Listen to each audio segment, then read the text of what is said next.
Assalamu alaikum. Welcome back to another edition of Community Conversation. I'm your host, Imam Mujahid Muhammad. We're here live at Masjid Muhammad Studio.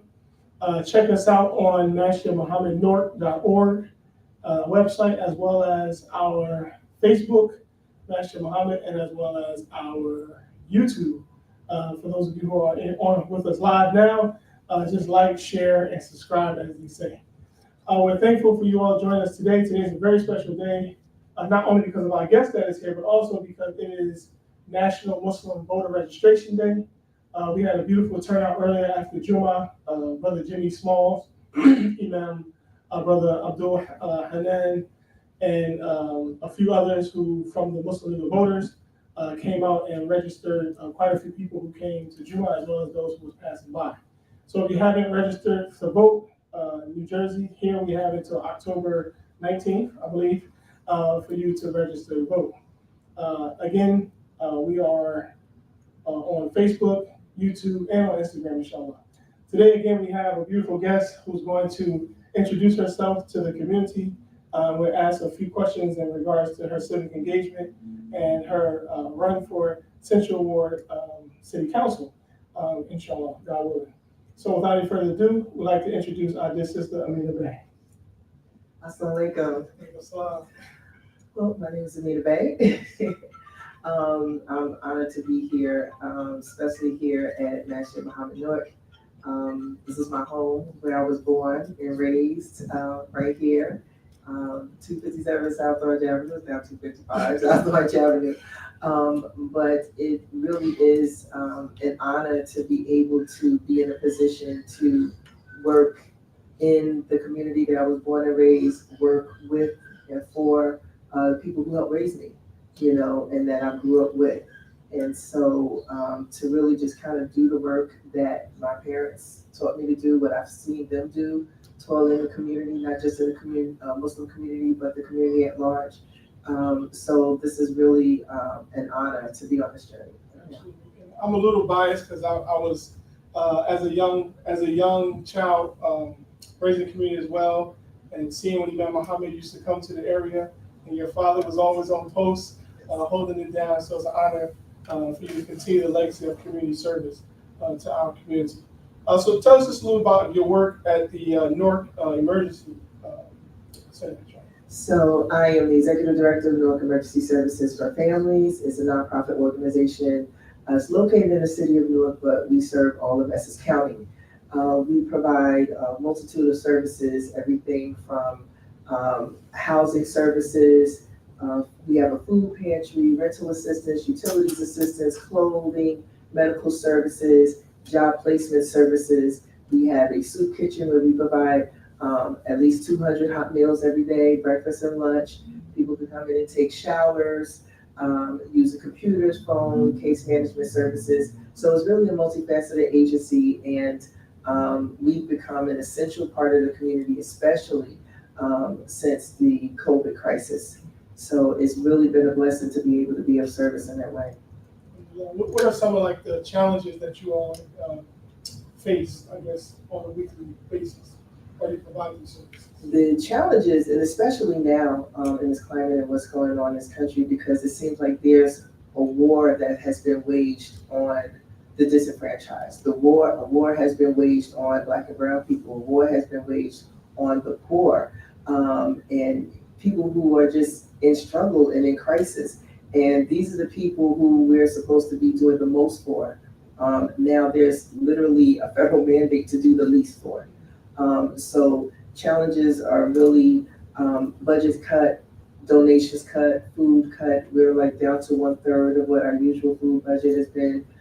We had our monthly grocery distribution this past Thursday, and we ran out of food, which almost never happens. And so it's really to the point of trying to figure out. We are trying to help people who have to choose between paying their rent and buying food, and now organizations are in the same position, unfortunately having to choose between paying bills and buying food for people. And I would assume it's because of those who are in office Absolutely. that put us in this position. So I guess that goes to the point of getting involved Right. as a citizen. Can you Yes. speak to that in regards to registering to vote and being active as a citizen?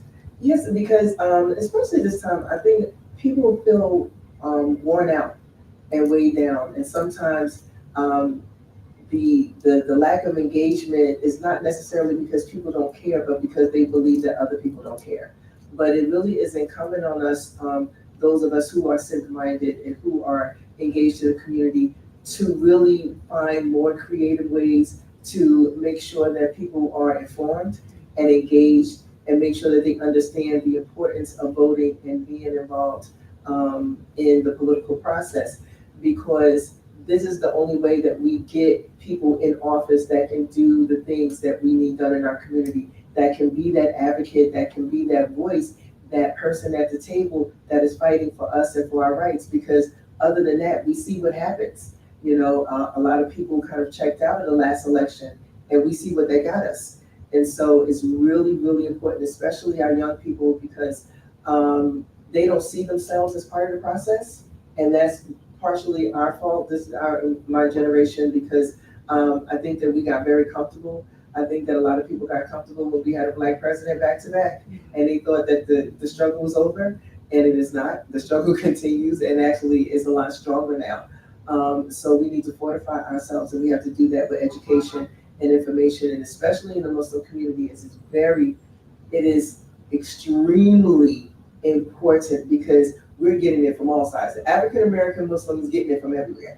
Okay, we're urban, we're Black, we're Muslim, so we have targets and slings and arrows coming at us from every side. And so it is important for us to really come together to unify and strengthen our resolve and make sure that we are involved and get as many people as we can out to vote.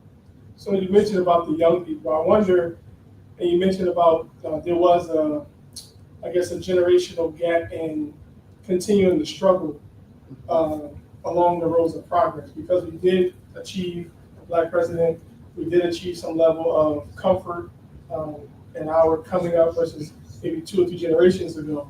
But what is it that, as a young person, that they could tap into? I mean, I hear education, but what else is it that a young person could feel is that, okay, this is what I need to be on.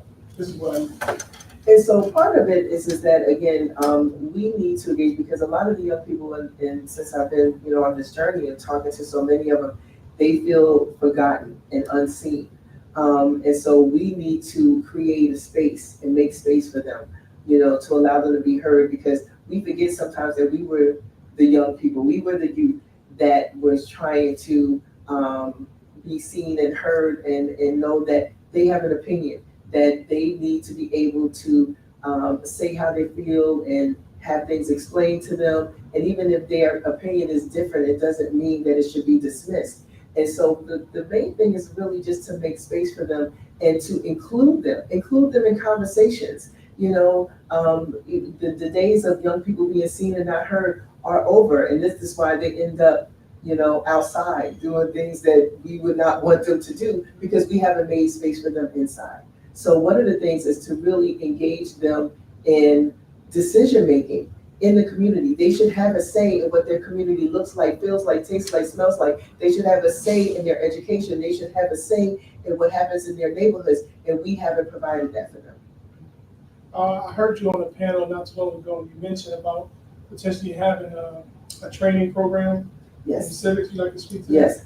And so I started Civic Association, the Lee Bay Civic Association, and what we're going to be doing with the Civic Association is to do training and education with young people and have them engage and talk to them about what they want their communities to look like, what their needs are, and help them create ways to stand in that gap and to be able to provide those resources to other people, so they would almost become like a trainer, but really to educate them, first of all, how we got here, how do we get into this space and what that looks like, what is the importance of community engagement, and knowing that politics covers everything from the price of their food to what kind of education they receive, how much they pay for clothes, all of the wonderful things that they like, that they think is so shiny and so free that comes down through the taxes and everything else. And so really having them to understand how all politics are local and it affects every aspect of their lives. And so if they want it to be better, then they need to be involved.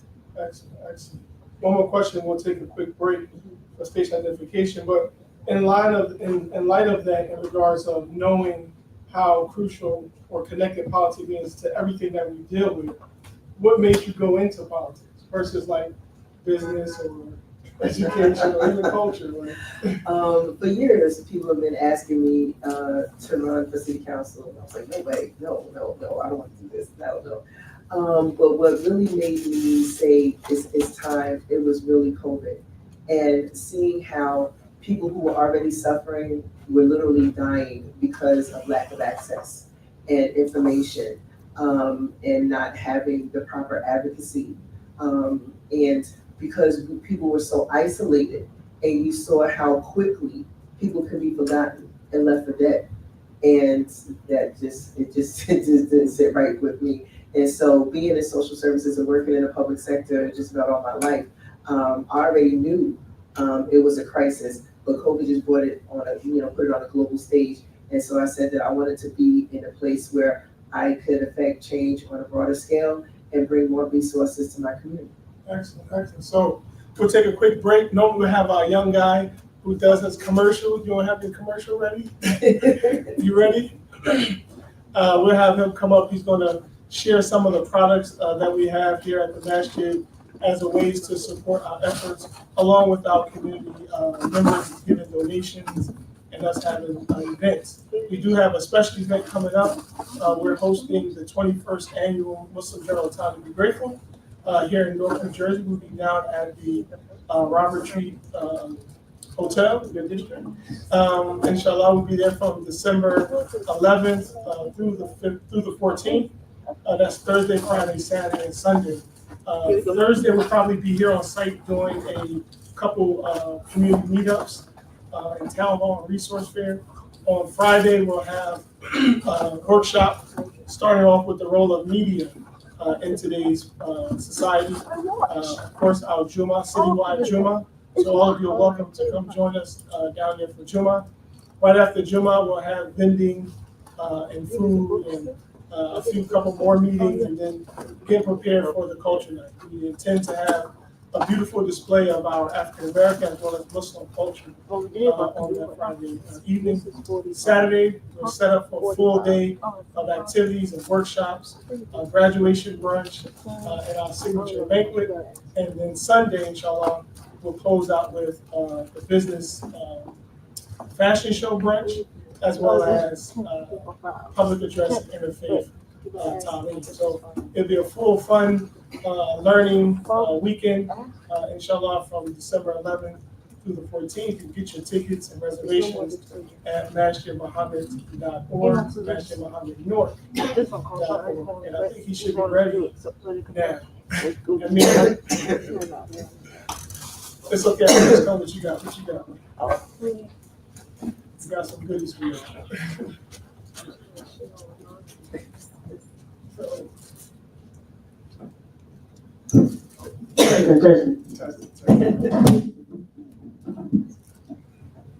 So, hospital already know group of Boston, but I can't visit.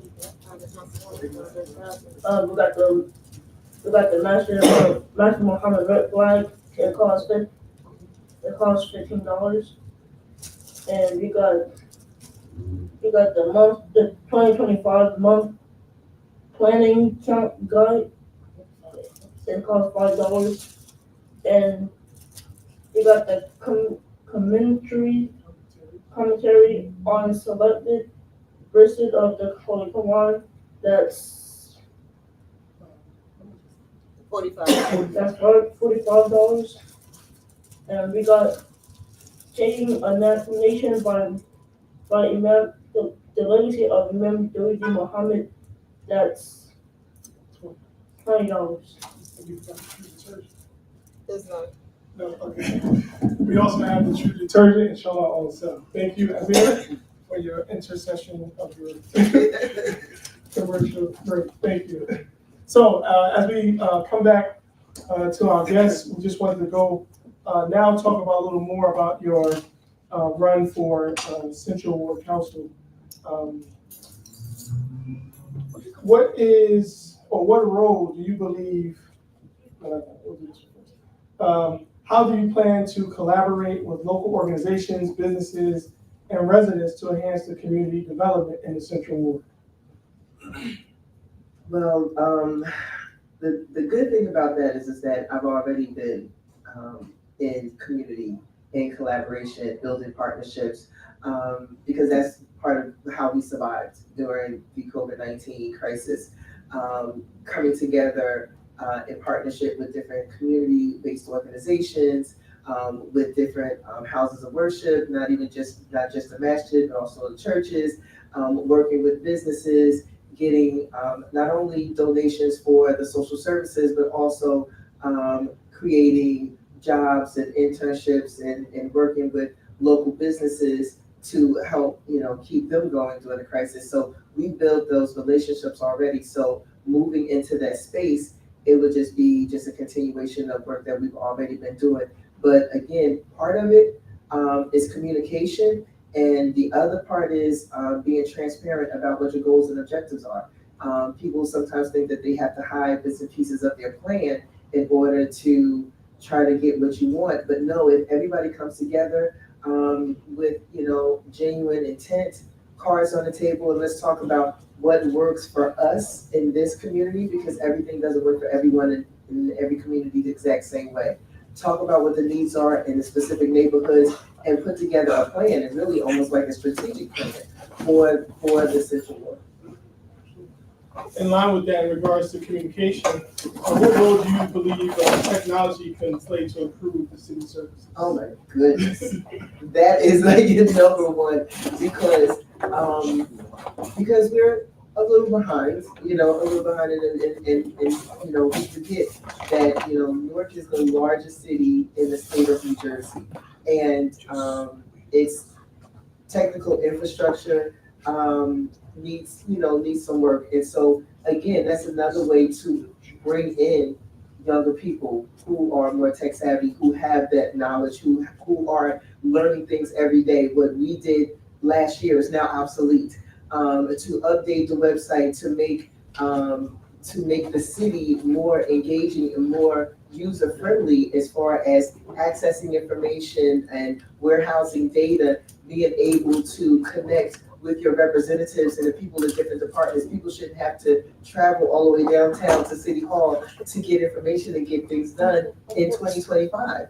We have access to instant information, and so we need to make sure that we just connect that to the residents. And we need to take the time to do that. And I know that it hasn't been the highest priority because there's so many things that our Mayor Rajay Baraka has been focused on, but I know that is something that's been on the priority list, and so I plan on getting them and helping them take it to the next level. Excellent.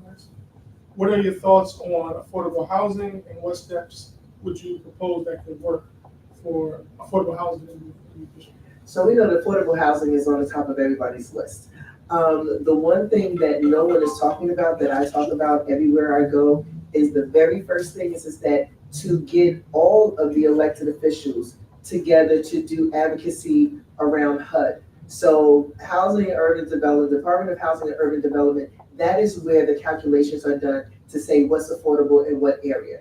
What needs to happen is that Newark needs to have its own standalone calculation as the largest city in the state of New Jersey, as a city that is a mecca of transportation hub. We have seaport, we have airport, we have access to all of the major roadways. And so it is prime, it's prime real estate, but Newark is lumped in with Morris and Sussex County. The average income in Morris and Sussex County is between $60,000 and $70,000 a year. That the median income in Newark is $36,000. So when you lump all of that together, they're telling us that affordable is for someone who makes about $56,000 to $65,000 a year. That's not Newark. That's not the average. And so we're already starting off at a disadvantage. And so the developers are doing based on what the regulations say that they can't do. They're not, doing anything illegal. They're doing it, they're basing it based on what's coming out of the federal government, what's coming out of HUD. So that's where we need to start, that advocacy, so we can make sure that it's manageable for the residents of Newark. And then the other thing is to make sure that we provide employment opportunities so that people can't afford to rent no matter where they are. That's the thing. We talk about economic mobility and economic development, employment, training, workforce development have to go hand in hand with affordability and rents, because the rents aren't going to go down, you know. So we need to make sure that our people can afford whatever it is. You answered my next question, which was connected to economics, so that was very important. I guess I'll finish up with these last two. One, in regards to your approach on environmental sustainability, and then the last one would be what measures will you take to ensure transparency and accountability? You kind of mentioned that earlier too. Yeah, so the thing is that we have to open the doors to city government and make sure that the community is involved. And I mean, involved in a real way, not just having one meeting, you know, behind closed doors, and then we're providing something else to the community. And that's why people get upset. That's why they're coming down to the city, you know, they come down to city hall and city council meetings and curse and scream and you know, do all kinds of things, because they feel like they are not being, you know, that we're not being open, that we're not being transparent.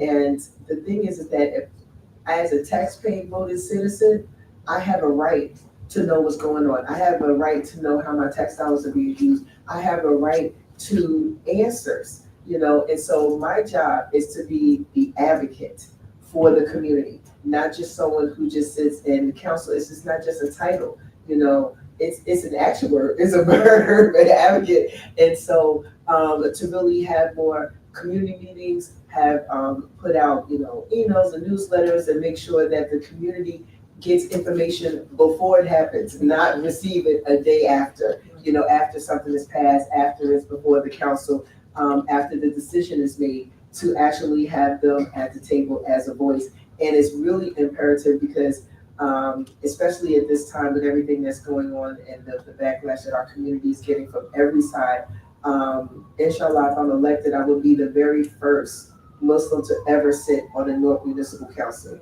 After all of these, all of these years, the very first.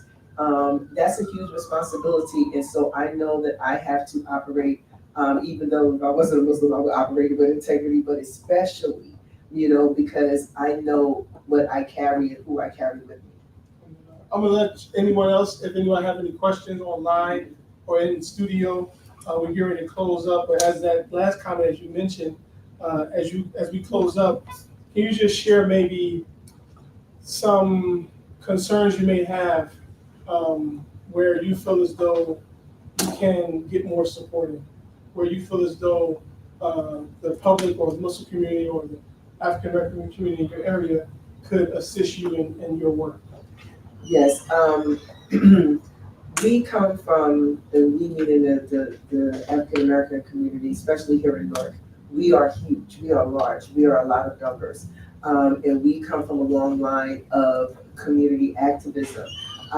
However, we've fallen short when it comes to actual politics and voting. And you can just tell by the way the response are from the elected officials or the candidates. And I've said this in other forums. You can't get elected door catcher if you don't knock on certain church doors and meet with certain clergy, Christian clergy in the community. But that's not true for the Muslim community. They don't feel that they have to come to us because we haven't harnessed our power. We have the numbers, we have the ability to make sure that people come into us and ask us for our vote, and to make sure that they are responsive to our needs. And we haven't exercised that enough. So I think that now is the perfect time, especially with what we're going through. So you heard it here. If you haven't heard it anywhere else, get active. It's a right, it's an obligation as citizens, but also even more as Muslims. We should be joining all that is good and forbidding that which is harm. And everything that we've heard today should bring more light to the importance of us getting involved. If we see the society the way that it is now, maybe it's because we're not present and we're not getting involved. And so we appreciate you for coming. And any last things you'd like to share with us before you leave us? I was going to say thank you. I appreciate the opportunity to sit with you, to come home, to have this conversation, and I really appreciate all that you do in the community. So thank you. Yes, ma'am. Thank you. I see some of our young brothers came. Anybody want to close us out? You have a question My dear sister. You got thinking hard. I mean, you want to close, Amina, you want to close this out? Until we'll see you all next time, inshallah, on Community Conversations at Masjid Muhammad Newark. We thank you again for tuning in. Check us out on Facebook, YouTube, as well as our website at www.masjidmuhammadnewark.org. Assalamu alaikum warahmatullah. Bismillahirrahmanirrahim. Alhamdulillahi rabbil alamin. Ar-Rahmanir-Rahim. Maliki yawmiddin. Iyyaka na'budu wa iyyaka nasta'in. Ihdinas siratal mustaqim. Siratal ladzina an'amta 'alaihim ghairil maghdubi 'alaihim waladdallin. Amin. Thank you again. See you next time. Now, in concluding this, when the slave traders and the black traders of Africa, traitors, different, traitors, when the slave traders and the traitors of Africa called themselves Muslims, were fighting each other and carrying on and weakening their people over there so that the white traders come in there and get us, take us on slave ships and bring us here. Now, all right? Yeah. So now, when all that happened, what you think was happening to our human soul? Let me tell you, God has given me an eye to see into the very abstract form of the human being by my study of the Quran. Yes. Now, I'm going to tell you what was happening. I know, as if I was there. The soul of those victims had given up on this world. They knew they were going to their death. They knew they were going to circumstances that were going to finish them off. They would never have their lives again. They knew that. But in their soul, they were saying, our children will one day be free again, and they will serve God. We have failed, but our children will one day serve God.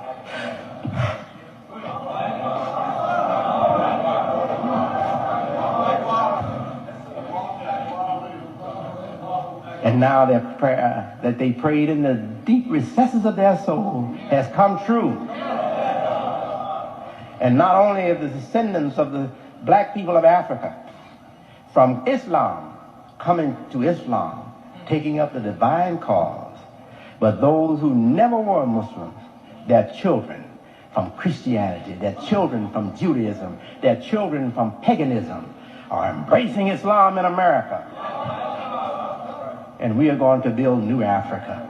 New Africa, right here in the United States. Allahu Akbar.